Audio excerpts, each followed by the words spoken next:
The issue of officers who have overstayed, for example, actually I have been discussing the issue here already. I have heard about it. And I promise you that we are going to look into that issue. You will see a difference by the end of this month. Amen, amen, amen. Amen. Secondly, the issue of levies. I want to be very sincere with you. You know, when laws have been passed, for example, and the levies were gazetted, there is none of us, even me as a minister, who has powers to change those levies overnight, especially if they are part of the law. What we do in a case like that is we discuss with you, and then as we engage with you, we now begin to engage other structures until the matter gets to the legislative point. Ili sasa wajumbe waiangalie bunge kwa sababu ni sheria, na sisi zote lazima tutii sheria sababu sheria ikidungwa sasa lazima sisi tufuate sheria the way we have been instructed to do. What I suggest we do is this, and this is how we are going to solve this problem. You told me you are the chairman of the clearing and forwarding agents, which means you have a committee and you have a forum through which we can sit down and talk.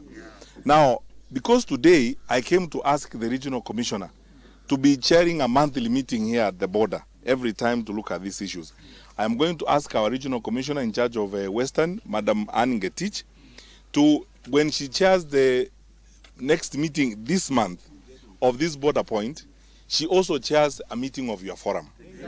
So that now, as the forum of clearing and forwarding agencies, please put all these issues down together. You sit with Madam Regional Commissioner, and she will respond to those issues. Where we need to take action against officers, let us know. I promise you, as government, we will not accept to have any of our people mistreated or harassed. That one we cannot. We are here to ensure that we serve our people. Na nyinyi lakini mutusaidie hivi. Hawa ndugu zetu wako hapa wa usalama, polisi na wengine. They are here because of you. Sisi sote tuko hapa kwa sababu ya usalama wenu. When you see the police working here, I honestly don't think, and I want to be very sincere with you, I don't think any of our police officers are out to harass anybody. If there is an issue when you have been arrested or something that needs to be explained, that's okay. Lakini, these police officers you see here are our brothers and sisters, they are fellow citizens. Some of them have come from their homes to work with us here to ensure that we provide security in this part of our country. There should never be an issue where we cannot understand each other. Kama kuna shida, tunakaa chini tunazungumza. Si tukubaliana hivyo? If there is a problem, we sit down and discuss it. And you, as a forum of clearing and forwarding agencies, tukae chini pamoja kwa forum yenu, na regional commissioner wetu atakuwa hapo, we go down the issues one by one. The big ones that you have told me about the officers who have stayed and so on, that I'm going to deal with immediately, because that one doesn't have to wait until the meeting. That I'll deal with immediately. And any others that, you know, if there are cases where you feel that we've not acted as fast as we should act, our regional commissioner and her security team will get all the information and we will act on it and we will follow up. Tumekubaliana? Yeah. Lakini, my last request to all of you is this. My brothers and sisters, Kenya is our only home on earth. Hii nchi ni yetu sisi sote. We are not any more Kenyan than you are because we are in government. Let us find a way of working together. If there's a problem of any kind, tunakaa chini. Sawa? Tunaongea. Tunaenda kwa county commissioner wetu, tunamwambia county commissioner, tumekuja hapa sisi ni clearing and forwarding agent, tunataka kukaa chini na wewe. Tukueleze shida zetu kama clearing and forwarding agents. Kazi yake ni hiyo. Hiyo ndio analipiwa mshahara kufanya. Kukaa na nyinyi, kuongea na nyinyi. Na nikiwa hapa vile nimekuja, mnaniambia waziri iko hii maneno vile mmeniambia. Na ni jukumu langu kuhakikisha kwamba nimefanya yale mmeniuliza nifanye kulingana na sheria vile iko. Ya maneno ya levies sitaki kuwadanganya kwamba ninaweza kuja hapa leo nikisimama hapa mbele ya waandishi wa magazeti niseme tutabadilisha. Hiyo ni sheria. Na hiyo sheria lazima ifuatiliwe kabisa. Kwa sababu sasa kila mtu akisema nataka kuishi hivi, itatuletea shida. Sasa wacha sisi tufuate sheria vile iko, lakini sasa nyinyi mmetoa kilio kusema hizi levies huenda zitatuumiza. Sasa ni jukumu letu sisi kuangalia sasa hiyo levy ni gani, iko namna gani, alafu tuende moja kwa moja tuzungumze na wale wanahusika, tuongee na washikadau wengine, tuulize wenzetu katika wizara ya fedha, tuzungumze na wote KRA, tuone sasa tutapata solution namna gani kulingana na sheria. Sababu sitaki kuja hapa ni wadanganye eti sasa hii tutafanya hivi. Lazima tufuate sheria, kwa sababu sheria sasa kila mtu, hata mimi ninahitajika kufuata sheria. Lakini haya mambo mengine kuhusu vile tunajipanga, vile tunafanya kazi, nani ameishi hapa miaka 5 6, hapana. Tunasema hapana, sasa wewe umekuwa hapa miaka 3, asante sana. Sasa tuende pale ufanyie kandi pande ile kule. Namna hiyo. Sawa, ili tuishi kama familia na tujenge hii nchi yetu pamoja. Tumekubaliana? Asante sana. Sasa ninawaahidi kabisa, tafadhali, Regional Commissioner wetu wako hapa, atakaa na nyinyi wakati wa forum, na itakuwa before the end of this month. Akae na nyinyi, alafu wewe chairman tutachukua namba yako, alafu tuongee na wewe, na pia Regional Commissioner wetu ataongea na wewe, tufanye mikutano. Sawa? Ili tutatue haya maneno mengine. Basi nawashukuru sana. My good friends from the fourth estate, thank you very much for coming. We are going elsewhere. We have several activities lined up for the day. We've had a long meeting here with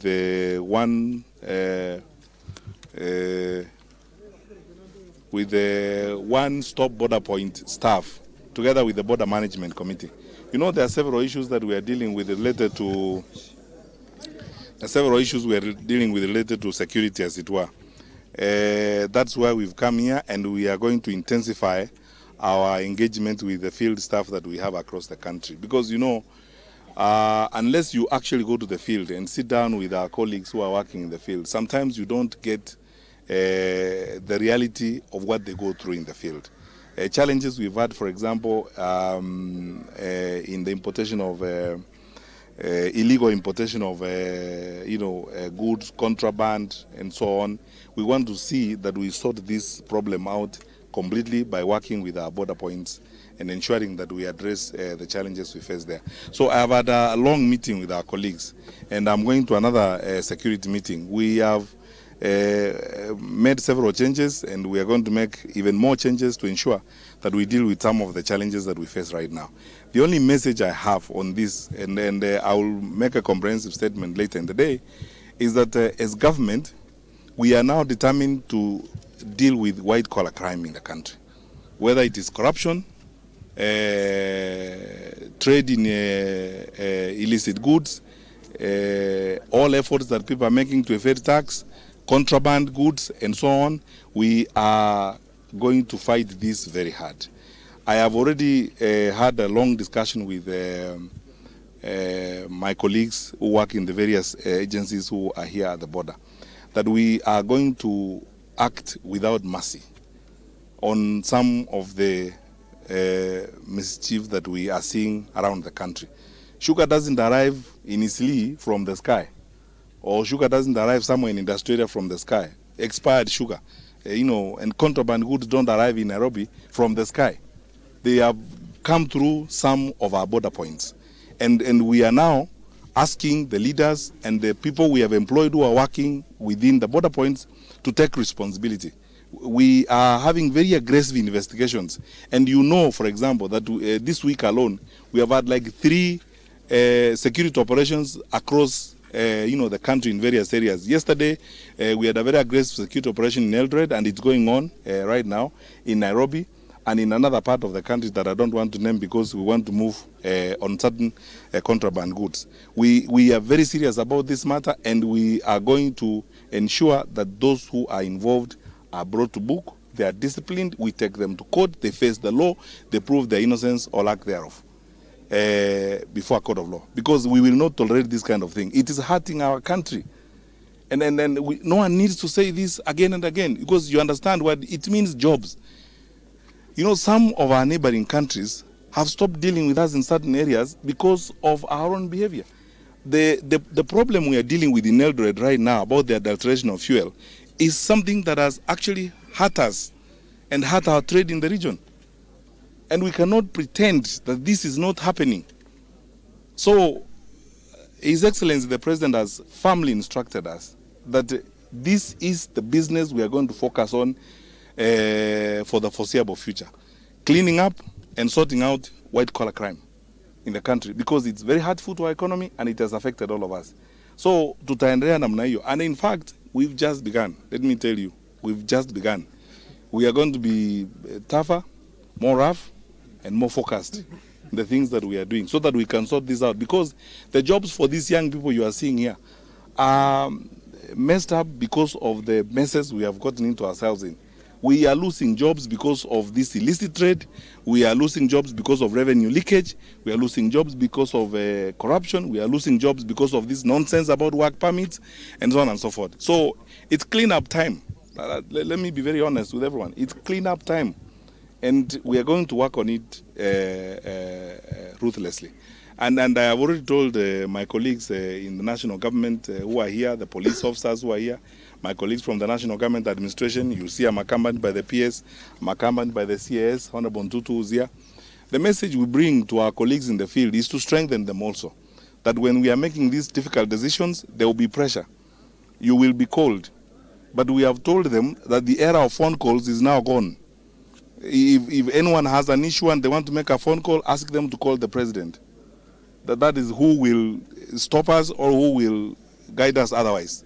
They can make a call to the president, and if anybody is issuing instructions and their bosses and so on, the era of those phone calls is gone. In any case, you can see from what's happening in court that you will receive the phone calls, but you will carry the cross yourself. So my colleagues need to understand the time for accountability is here. Na msalaba utaubeba peke yako. Question? Ask him Kakamega, because we are getting late. Yeah. Waziri, nikuulizia tu hii mikakati iliyopo kwa sasa, mbona tunaendelea kushuhudia hizi bidhaa zikiingishwa nchini, mahindi kila mara, ila hali kuna mikakati iliyopo? Tafadhali, let me tell you, we moved into this. You can see we started working on this probably about a month or so ago. We had to lay a plan on this.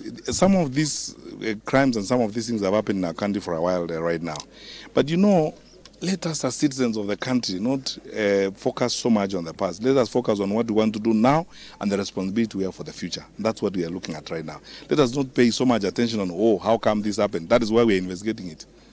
And that's why people are going to be brought to book. Thanks.